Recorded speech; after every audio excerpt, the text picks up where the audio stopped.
기도함으로 4월 8일 수요 예배 시작하겠습니다.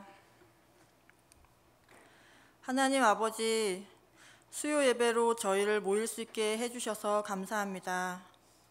온라인으로 드리는 예배 가운데 동일한 은혜를 내려주셔서 이 시간 각 가정과 교회에서 드려지는 예배 가운데 하나님을 만나는 귀한 시간 되게 해 주시옵소서.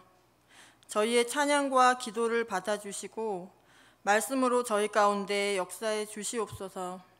모든 영광 하나님께 올려드립니다. 감사드리며 예수님의 이름으로 기도드립니다. 네. 다 함께 부르실 찬송가는 20장 큰 영광 중에 계신 주입니다. 통일 찬송 41장입니다.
이 시간 공동의 기도 제목으로 함께 기도하겠습니다.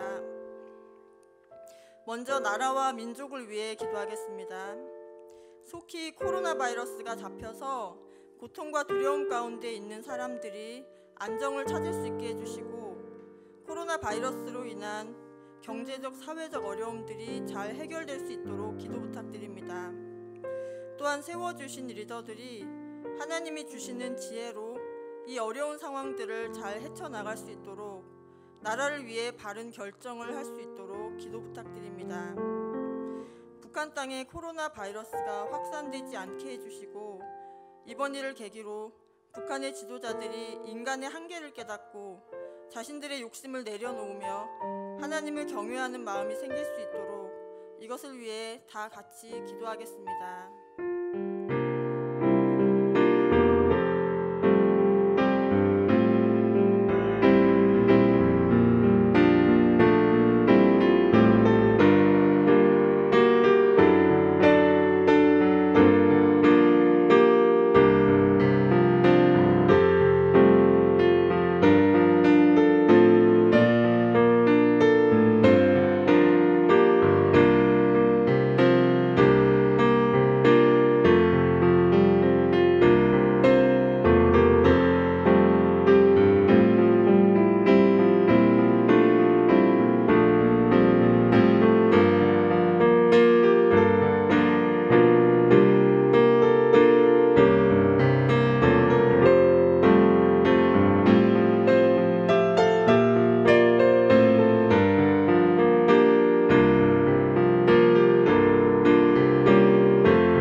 성서대학교를 위해 기도하겠습니다.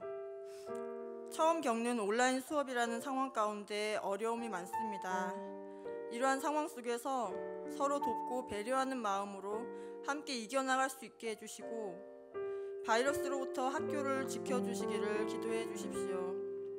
학교를 위해 힘쓰시는 총장님의 영육간의 강건함과 영유아 보육학과 장현진 교수님과 성폭력 상담실의 신금주 과장님의 건강과 사역을 위해 기도해 주시기 바랍니다.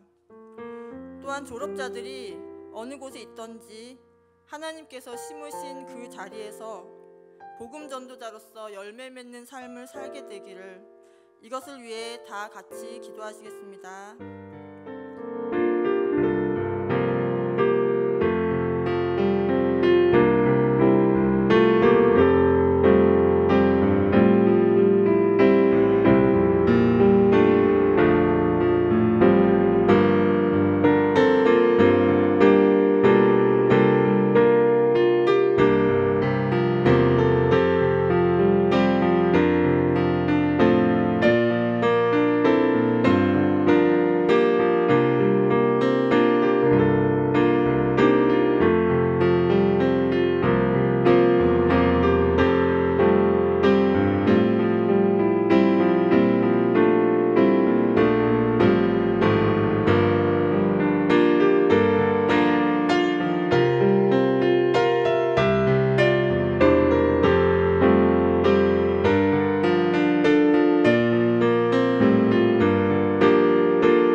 마지막으로 성서대학 교회를 위해 기도하겠습니다.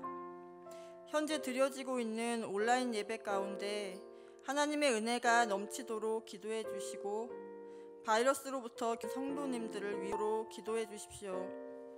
예배의 사모함과 갈급함 가운데 있는 성도님들을 위로해 주시고 언제 어디서나 함께 하시는 하나님을 말씀 가운데 깊이 교제할 수 있도록 영육간의 강건함을 지켜주시기를 기도해 주십시오. 담임 목사님의 목양과 대학원 강의, 극동방송 성서의 시간, CBS 성서학당 가운데 하나님의 도우심과 성령 충만함이 있기를 기도해 주시고 교회를 위해 늘 수고하시는 11사랑방 방장 김혜진 집사님의 사역과 가정을 위해 기도해 주시기 바랍니다. 매체인 성경 읽기와 가정 예배를 통해 개인과 가정의 신앙이 성숙해지며 MIP 기도회를 통해 하나님의 은혜를 경험하도록 기도해 주시고 교회 안에 있는 환우들의 건강 회복을 위해 다 함께 기도하겠습니다.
하나님 아버지, 코로나19로 고통받고 있는 이 나라와 민족을 긍휼히 여겨주시옵소서. 그동안 하나님을 향해 높아졌던 마음들을 낮추시고 더욱더 하나님의 뜻을 분명하게 구하는 시간이 되도록 저희를 인도해 주시옵소서. 질병으로 고통받고 있는 사람들에게 은혜를 베풀어 주셔서 하나님의 치유하심을 경험하게 해주시옵소서. 또한 그들을 돕고 있는 사람들에게 힘을 더해 주셔서 우리를 긍휼히 여기시는 하나님의 마음을 알게 해주시옵소서. 악한 질병으로 인해 여러 가지 어려움이 많습니다. 갑작스러운 온라인 강의를 준비해야 하는 교수님들과 교직원분들 그리고 학생들에게 하나님의 온유하심을 닮아 조급함보다는 배려와 인내가 있게 해 주시옵소서. 서로 다 함께 어려움을 극복할 수 있도록 기도로 서로 중보하게 해 주시옵소서. 교회로 모이지 못하는 성도님들의 갈급함이 온라인 예배로 채워질 수 있도록 더 크신 은혜를 온라인 예배 가운데 부어주시고 온라인 예배를 준비하는 교육자들에게 하나님의 은혜와 능력을 더해 주시옵소서. 이 모든 어려움 가운데서 더 깊이 하나님을 만나게 하시고 하나님이 주시는 힘으로 이 상황을 잘 이겨나갈 수 있도록 저희를 도와주실 것을 믿습니다. 오늘도 예배 가운데 저희를 만나주실 하나님의 신실하심을 믿고 감사드리며 예수님의 이름으로 기도드립니다.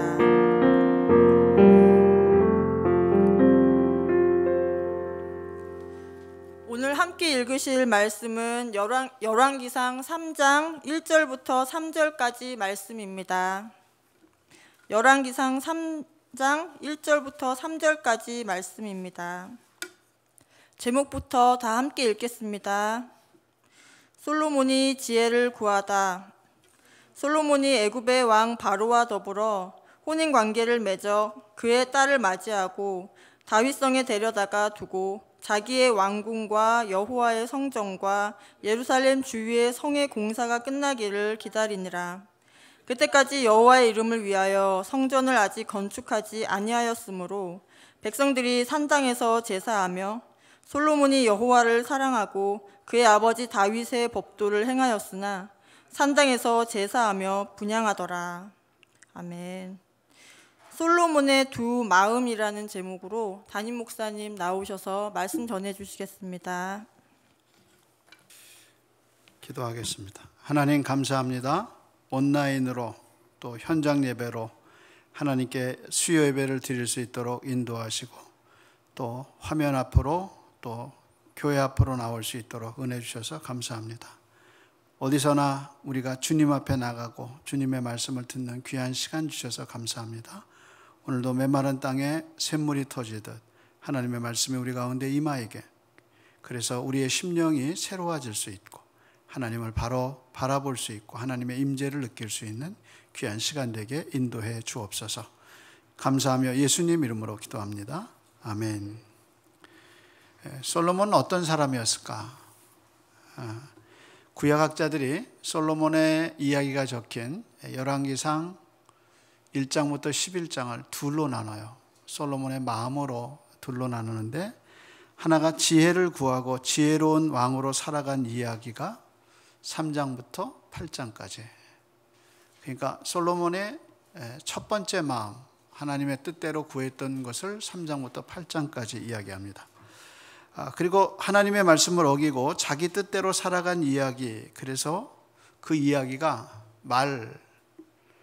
애굽에서 말을 갖고 오는 거, 그리고 돈을 쫓아가는 거, 금은 보화를 쫓아가는 거, 그리고 여자 이야기, 이렇게 세 가지 테마로 진행돼서 그것이 이제 9장부터 11장까지 이렇게 전개됩니다. 결과적으로 말하면 솔로몬은 두 마음을 품은 사람이다, 그렇게 볼 수 있습니다. 그래서 솔로몬의 이야기가 11장까지인데 이게 많은 분량이냐? 물론 열왕기상에서 보면 많죠. 근데 우리나라 조선 역사에서 제일 오랫동안 왕위에 있었던 왕 중에 하나는 임진왜란을 겪었던 선조대왕입니다. 얼마 동안 왕위에 있었느냐? 40년 7개월을 있었어요. 근데 여러분, 선조 통치 기록이 몇 권인지 아세요? 211권. 116책이래요. 책하고 권하고 어떻게 차이인지 모르는데 221권 116권이래요. 221권 116책. 임진왜란이라는 특수한 상황이 있기는 하지만 국가적 변란을 겪어서 그런지 대단히 많은 분량입니다. 그런 거에 비해서 솔로몬의 이야기는 이제 1장부터 11장까지 기록되어 있죠. 그러니까 40년간 통치한 솔로몬의 왕의 이야기하고 조선 왕의 선조대왕의 이야기를 비교해 보면 비교할 수 없을 정도로 적은 분량이 되는 겁니다. 그러면 40년간 나라를 통치한 솔로몬의 왕에 대한 평가가 뭐냐? 이제 본문 3장 1절에서 3절은 솔로몬에 대한 일종의 평가입니다. 그러니까 2장에서 이제 왕권을 확립하죠. 그리고 이제 3장에서 왕권을 확립하고 솔로몬이 제일 먼저 한 것 같이 여겨지는 일을 기억했죠. 그래서 이 평가에서 저자는 그냥 솔로몬이 잘했냐, 못했냐 이런 평가를 안 내려요. 1절부터 3절 읽어보면 열왕기상 저자의 객관적 시각이 하나도 안 들어가 있어요. 뭐에 집중했느냐? 사실에 집중했어요. 그러면서 우리에게 평가는 누구에게 맡기냐? 독자에게 맡기는 듯한. 그래서 당신들이 한번 생각해봐라. 이런 솔로몬의 마음이 어떤 거냐라고 생각하죠. 특별히 3절에 보면 이렇게 얘기하죠. 솔로몬이 여호와를 사랑하고 이렇게 얘기하죠. 그 아버지 법도를 행하였으나 이렇게 얘기하죠.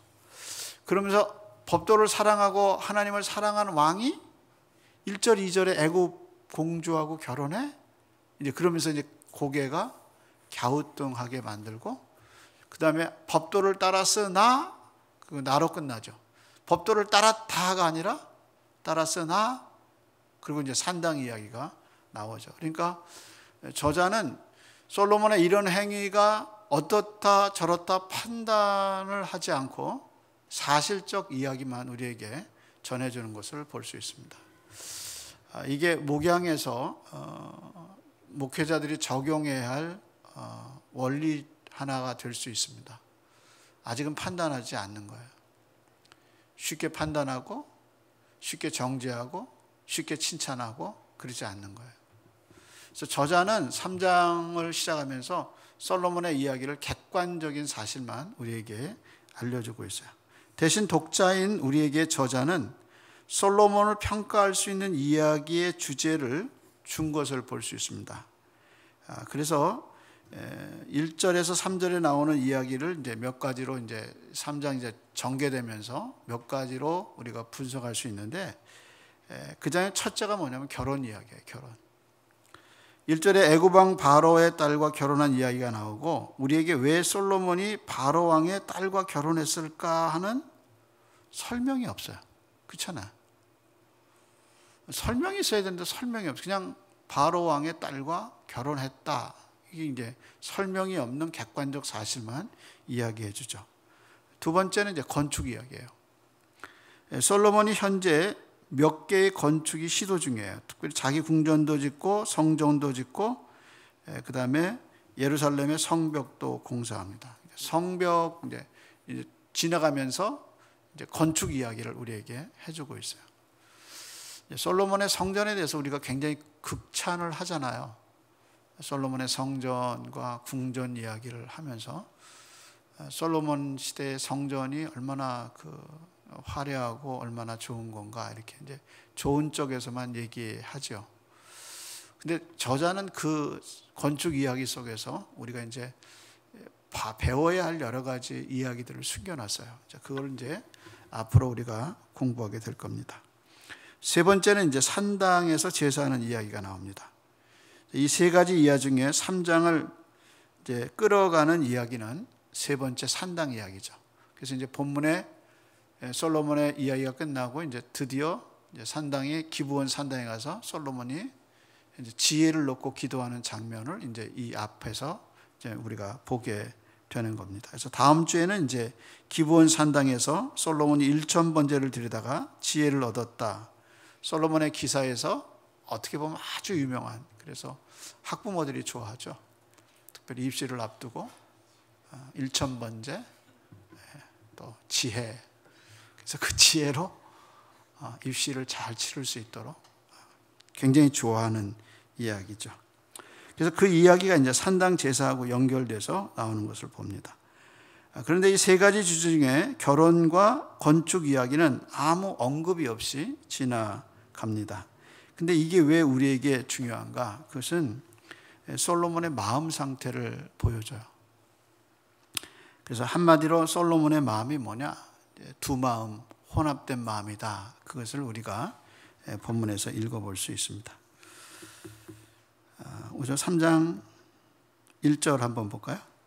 솔로몬이 애굽 왕 바로와 더불어 혼인 관계를 맺고 그의 딸을 맞이하여 다윗성에 데려다가 두고, 그다음에 자기의 왕궁과 여호와의 성전과 예루살렘 주변 성의 공사를 끝나기를 기다리라. 이 말은 이미 다 시작하고 이런 일이 있었다는 거죠. 그러니까 앞으로 성전 건축을 할 것이다가 아니라 지금 진행 중인 거예요.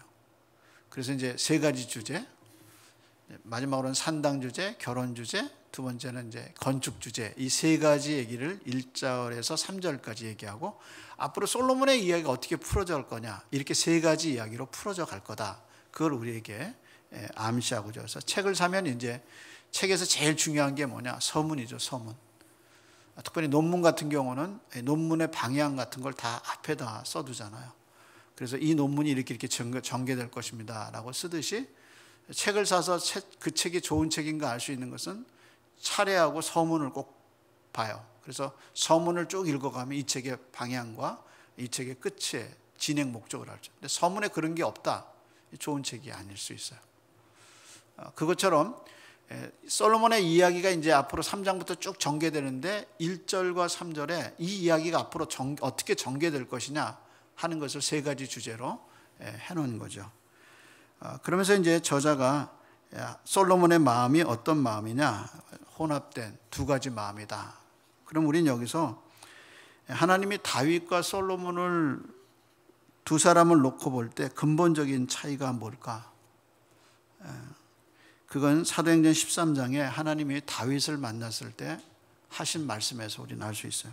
이렇게 얘기했습니다. 내가 이새의 아들 다윗을 만나니 내 마음에 맞는 사람이라 내 뜻을 다 이루리라. 여기서 마음에 맞는 사람이라는 말은 사울 왕과 비교하는 말이에요. 사울 왕과 비교합니다. 왜 그게 비교가 되냐? 다윗은 자기에게 손해가 되든 이익이 되든 하나님의 말씀을 잡아요. 그런데 대신 사울은 자기가 생각해서 하나님의 말씀을 따라가면 이익이 되면 하나님의 말씀을 붙잡아요. 근데 자기가 봐서 이게 손해가 될 것 같으면 이제 하나님의 마음을 안 따라가는 거죠. 그 대표적인 예가 뭐냐? 이제 아말렉과 전쟁할 때죠. 하나님이 뭐라고 그러셨어요? 다 죽여라. 그런데 뭐라고 그러냐면 자기 눈에 좋은 거. 그래서 사울이 아말렉을 살려두죠. 그래서 하나님의 마음에 드는 사람은 어떤 사람이냐? 죽이 되든 밥이 되든 하나님을 순종하고 가는 거예요. 그게 하나님의 마음에 합한 사람. 그러니까 언제든지 자기에게 이익이 되면 너무 잘 따라가요. 너무 잘 따라가고 너무 하나님을 사랑한 것 같이 보여요. 그런데 자기에게 손해가 된다, 안 따라가요. 그래서 이제 교육자나 성도나 종교 개혁자가 얘기한 것처럼 너의 주머니가 회개하지 않으면 네가 회개하지 않은 거다. 그 말을 기억해야 해요. 그래서 우리의 헌신이 어떻게 나타나느냐? 내게 이익이 되면 따르고 내가 이익이 안 되면 안 하는 거. 그게 바로 사울의 마음이란 말이에요. 그래서 하나님이 다윗을 보고 이는 내 마음에 들었다라는 말은 사울의 경우를 이미 하나님이 경험하신 거예요. 그래서 사울이 어떻게 하나님을 이용했고 어떻게 했는지 하나님이 사울을 아시니까 다윗을 보면서 하신 말씀이죠. 내가 이새의 아들 다윗을 만나니 내 마음에 합한 자라. 그게 말씀 중심일 때 오는 신앙이죠. 3절에 보면 솔로몬도 하나님을 사랑했어요. 그리고 자기 아버지 다윗의 법도를 따라 행했어요. 그러나 산당에서 제사하고 분향했다 이렇게 나와요. 그래서 솔로몬도 하나님이 자기를 왕으로 세우셨다는 사실을 충분히 알고 있었어요. 이게 하나님의 은혜가 아니면 안 된다는 사실을 알았어요. 그리고 자기 나라를 하나님이 지켜줄 줄도 알았어요. 그런데 어떻게 했어요? 애굽왕 바로와의 딸과 결혼한 이유가 뭔가? 그것은 애굽왕의 사위의 나라가 돼서 변방의 안정을 꾀하는 겁니다. 그래서 이런 식으로 솔로몬이 여자 몇 명이나 뒀나? 이제 11장에 가면 왕의 후궁이 700이고 첩이 300이라 했어요. 이거는 솔로몬의 방이 몇 개나 돼야 된다는 거예요. 예? 그러니까 첩이 300이고 후궁이 700이에요. 그럼 방이 몇 개가 있어야 돼요? 1000개가 있어야 돼요. 1000개가. 여러분 방 1000개 생각나요? 여러분 본 방 중에 집 중에 방 제일 많은 거, 물론 고시원 말고 고시원 말고 그 정상적인 화장실이 달리고 뭐 이렇게 응접실이 있는 이런 집이 방이 몇 개나 있는 걸 봤어요. 백악관의 방도요. 제가 언뜻 지금 그 비커밍이라는 그 오바마 부인이 쓴 미셸이 쓴 책에 백악관이 제가 기억하기로 300개가 안 되는 것 같아요. 제가 살았던 필라에 그 유명한 시청이 있거든요. 시청에 거기도 방도 500개 정도밖에 안 되는 것 같아요. 근데 중국의 자금성 가보셨어요? 중국의 황제들이 살았던 자금성의 방이 몇 개나 되느냐? 건축물이 800개예요. 그러니까 그 궁 안에 건축물이 800개예요. 그냥 조그만 마구간 800개가 아니라 정말 큰 궁이 800개인데 그 방이 9,000개가 있다래요. 9,000개. 그래서 흔한 비유로 어린아이가 태어나서 매일 어렸을 때부터 신생아 때부터 한 방씩 한 방씩 자서 9,000개 방을 다 자고 나오려면 27이 돼야 된다. 그러니까 9,000개의 방이 있어요. 그래서 거기에 황제를 위한 시녀가 몇 명이냐? 9,000명이고 내시가 1,000명이 살았다. 그게 왕을 보좌하는 내시가 1,000명이고 시녀가 9,000이고 그럼 군사는 얼마나 많았겠어요? 가보면 바닥에 미끈미끈하지 않아요. 왜냐하면 다 빨리 못 걷게 바닥을 다 거칠게 해놨어요. 왜냐하면 암살을 막기 위해서, 그리고 암살자가 들어와서 거기를 빠르게 못 걷게, 그리고 그 궁 전체에 나무가 하나도 없어. 숨지 못하게. 그렇게 해서 9,000개의 방을 800개의 건물 사이에 만들어 놨어요. 그런데 솔로몬 나라가 얼마나 부강했는가? 그것은 시첩과 그러니까 첩과 후궁의 숫자를 보면 알 수 있죠. 근데 중요한 것은 이 여자들이 왕의 마음을 돌아서게 했다는 거예요. 그래서 11장에 그 여자들이 왕의 마음을 돌아서게 했다는 11장의 이야기를 3장 1절에 그 씨앗이 된 얘기를 해놓은 거예요. 이게 씨앗이고 이게 앞으로 열매라는 거예요. 그래서 저자가 솔로몬의 이야기를 길게 해가면서 처음에는 씨를 뿌리고 나중엔 결과를 보여주는 이 방식으로 우리에게 얘기해주고 있죠. 그래서 신약 성경에 하나님이 혼합된 마음을 하나님이 싫어하시는데, 신약 성경에 이 혼합된 마음, 두 마음에 대해서 가장 많은 비판적인 시각으로 이야기한 사람이 야고보 선생님이에요. 야고보 선생은 예수님의 육신의 동생이잖아요. 근데 그 야고보 선생님이 가장 싫어한 게 뭐냐? 그것은 두 마음이에요. 그래서 야고보서 4장 8절 9절에 이렇게 얘기했어요. 하나님을 가까이 하라. 그러면 너희를 가까이 하시리라. 죄인들아 손을 깨끗이 하라. 두 마음을 품은 자들아 마음을 성결케 하라. 여기서 이제 두 마음을 품은 자라 이렇게 얘기했는데 야고보서서에 두 마음이 자주 나와요. 근데 이 두 마음이라는 말이 마음이 아니라 이게 이제 영혼이란 뜻이고 이게 정신이란 뜻이에요. 그래서 어떤 성경에는 두 영혼, 두 정신 이렇게 번역했어요. 야고보 선생이 이 말을 불신자에게 하지 않았어요. 왜냐하면 불신자는 두 마음을 품을 수 없어요. 불신자는 어떻게 해요? 온전한 마음으로 섬겨요. 어디를? 세상을. 그래서 불신자는 방황하지 않아요. 세상을 향한 온전한 마음으로 뭘 시작하면 열심히 살아요. 열심히. 그래서 온 세상을 섬기고 두 마음을 품지 않아요. 그 사람들은 세상을 사랑하고 세상 것을 사랑하는 온전한 마음만 있어요. 그들은 하나님을 향한 마음이 있을 수가 없어요. 왜 그럴까요? 중생하지 않아서. 중생하지 않았기 때문에 그분들의 마음속에는 세상 것밖에 없어요. 그러니까 온 세상이 자기에게 보상할 줄 알고 그 세상에 충성하고 있어요. 두 마음을 품지 않아요. 그런데 그래서 야고보 선생은 1장부터 계속해서 얘기하는 거예요. 뭐가 문제냐? 중생한 너희가 문제다. 그래서 1장에 말하면서 하나님의 나라와 세상 나라에서 겹쳐서 살지 마라. 그러면서 제일 먼저 얘기한 게 기도잖아요. 왜냐하면 야고보 선생 자신이 전설에 의하면, 교회 전설에 의하면 그가 죽었을 때 보니까 무릎이 펴지지 않았다. 왜냐하면 너무 많이 무릎 꿇고 기도해서 낙타 무릎같이 됐다. 그렇게 얘기하잖아요. 그래서 야고보 선생이 1장과 마지막 장에서 가장 많이 강조한 게 뭐냐? 기도예요, 기도.